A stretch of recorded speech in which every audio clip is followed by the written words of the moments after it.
Welcome back. I am John P. Today we are going to be talking about 5 watches that I consider to be some of the most fun. With watches today, everyone has preferences. Some people like more classic, some people like more modern watches, some people like bright and vibrant watches and their dials, like what we're seeing with everything going on, especially with Patek Philippe and Rolex with the turquoise or the Tiffany color or Tiffany stamp dials. Everyone has their preferences, right? But these 5 watches I'm going to share with you have something unique or special about them that make them fun to the people that are interested in them in their own regard. And one of these I have actually on my wrist. This is a watch that I'll share with you in just a second that kind of inspired this video of watches that are a lot of fun and you should check out. Maybe you'll have fun with them too. Before we do that, please do not forget to check out delraywatch.com where you can buy, sell, and trade watches, pre-owned and otherwise. And do not forget to check out the new watch strap website, sinclairstraps.com, for the best premium watch straps from the same manufacturers that make them for the brands that you know and love. On the wrist today, which is going to be the first watch that you can actually, let's see if we can get this. Yep, there we go. This is going to be a Nano Block watch. Now, this is not going to be a watch that is considered a high-end watch or a luxury watch or a Swiss watch. For that matter, this is going to be just a purely fun and nostalgic watch. Now, this watch looks a lot like what you would see from something like a Lego, right? This is a Lego alternative called a Nano Block, and I actually received this watch for Christmas from my girlfriend, and I, among other things, and I just thought it was like a very cool, thoughtful gift, because I do like Legos. You know, I played with Legos growing up, and this was very thoughtful. And the interesting thing is, you know, the bracelet as well has kind of those bricks on it. So you can kind of put the bricks and the face and everything and kind of customize it and style it to what you like. It's a lot of fun and it's kind of just a nostalgic thing. But as I, looked these things up on the internet, I found out that these are actually somewhat desirable. You go to the website that they sell these things on and they're all sold out. There's people flipping them almost like they're a Submariner, right, on eBay and other places. So, certainly I'm not the only one that thinks these watches are very cool. They're out there, within the $100 and under range, but it's a lot of fun. It's something nostalgic and cool. And that is just honestly a very approachable and fun way that you can have a lot of fun, keyword for today, fun, without really breaking the bank. But going into the next watches, we're going to talk about some of these come at a very steep price point. Now, the next one is going to be one of those watches, and this is going to be the Haute-lence pinball. Now, Haute-lence is a brand that we have carried at delraywatch.com for good reasons, right? It's the same brand that is owned by the company that produces H. Moser, the Milan family, if you're familiar with the executive over there, who tries to be a public-facing person, Edouard Milan, very nice guy. But nonetheless, they put a lot of the same attention to detail and care in these Haute-lence watches, and particularly with this pinball watch, it behaves just like that, right?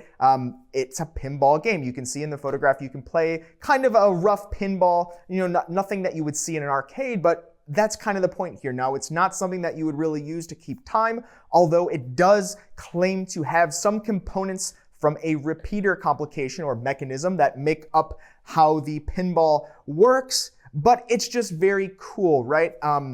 In this same collection from Haute-lence, they have a very interesting watch as well called the Labyrinth, which is a maze, and there's just a ball that rolls around and you kind of try to tilt the watch on your wrist. It's not really a watch at this point, but you get the picture, and you tilt the ball on your wrist and try to get it in the hole, and that was a fun one, and we've had some of these at Delray Watch, and surprisingly, I was very surprised, but they sold very quickly. People like them. It's cool, it's quirky, and it's just something interesting to put on your wrist. So check those out as well. Now, next we have a watch that's a more traditional watch, but it's a Vulcain Cricket. Now, the Vulcain Cricket, if you're not familiar, is an alarm watch, but it's a little bit different, right? This is an alarm watch that was not the first alarm watch, but the Vulcain Cricket came out in about 1947, and it became known because 2 US presidents at least have worn this watch, starting notably with Truman and then into Eisenhower.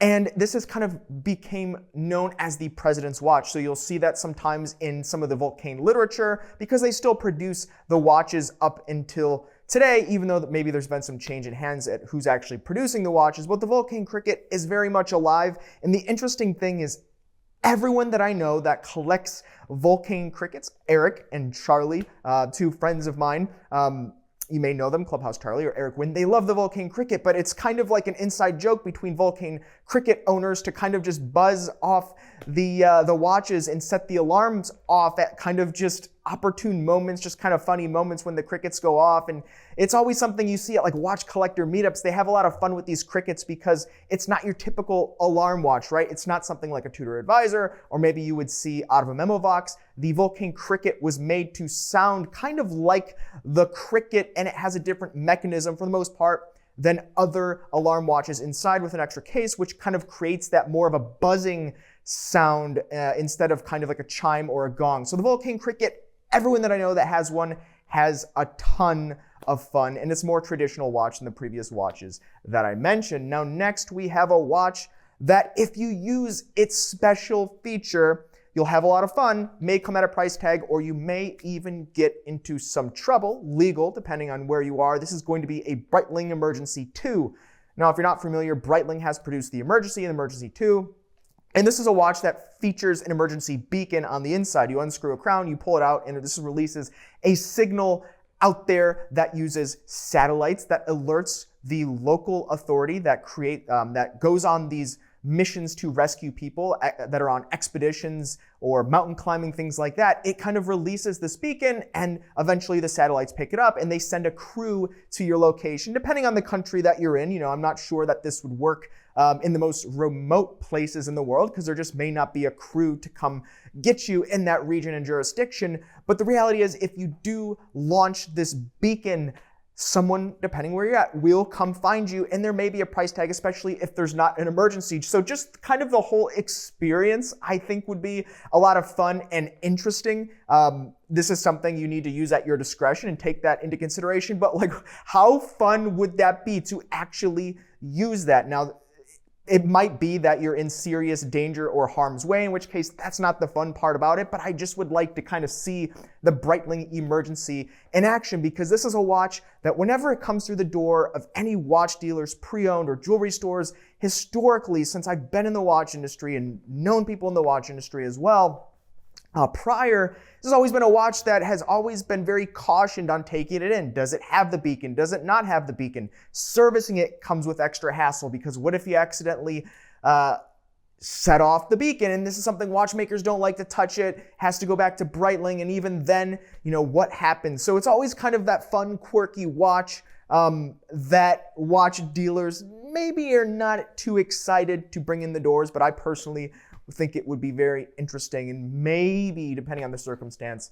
fun to see this in action. Now, last we have a watch from a high-end producer of timepieces that is known for their quirky, fun, cool complications, notably of gambling type. Now, this is going to be a Christophe Claret, and this is going to be the blackjack watch. Now, not only does this watch have a special function that allows you to play a variant of blackjack, you know, not exactly like you would play in a casino, but for the most part, you kind of get the premise there. There's a button on the side and there's indicators on the dial with different cards, and you can kind of play a watered down form of blackjack in that way. But it also features 2 die, right? There's a window on the watch that features 2 die, so you can kind of shake up the watch and see the die like you were rolling die. Now, you could use this for gambling or deciding something, right? Who goes first for something between your friends.